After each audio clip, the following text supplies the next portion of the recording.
think as we get into adulthood and we find distractions for having a relationship with ourselves, we have relationships with other people, we have relationships with our job.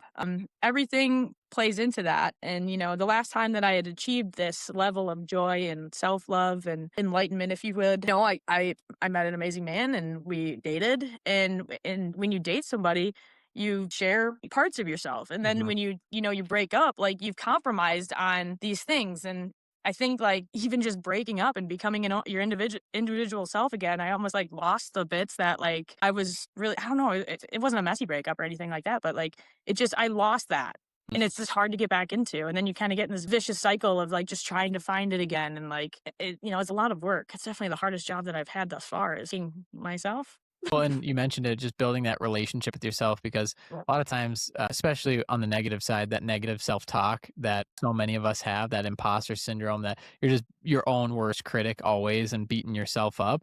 And that is very difficult, is to build a positive relationship with yourself. And I think, and this is by no means advice for anyone, but something that I've found joy in is not joy, but in building a good relationship with myself is doing hard things, always putting myself in hard with the bunny ears, of like it's hard for me to do, but it's not as hard as so many other people's situations. I don't want to say that, but for example, of just physically hard situations, put yourself out there. Maybe it's public speaking, like whatever your weaknesses are, try and face them head on and yourself in those situations and try and grow. And one of the most encouraging things for myself is when I see growth in a certain area in my life, like it's exciting. It's almost like you become proud of yourself. Like, man, that was not easy. Like, Mhm. great work. And I think one thing that I've kind of been battling recently is just like complacency, right? Like, am I good with good enough, or am I good with how I am? But really deep down, I know that that's going to deteriorate myself and my relationship with myself. And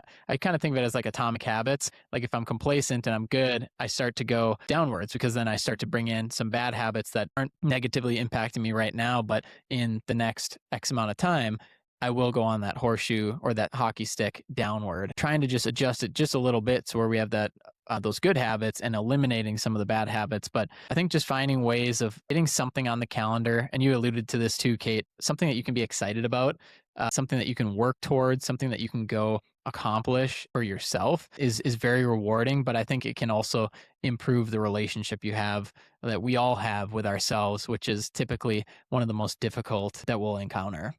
I have it here. I don't know where it's at. Oh, here it is. I got a planner, and like what you're talking about is like essentially holding yourself accountable. And like I put the little things on here, but I also put the big things on here. And at the end of the day, I kind of like get a highlighter and I did this today, Yeah. like something as little as like checking my bank account, because Yeah. you're right. Complacency is, we in our mind we think we got it, but when you keep doing, you string that together in days in a row, you don't really got it, or you could let it slide. And I kind of joke, and we can segue, I guess, if after this, if you like. But I worked on the road. Mhm. We haven't really covered that, but I live in a camper, and I've worked on the road for 7 years now, and I've lived in my camper for the last like 6. But before that, I worked in the ski industry, and I've dabbled still.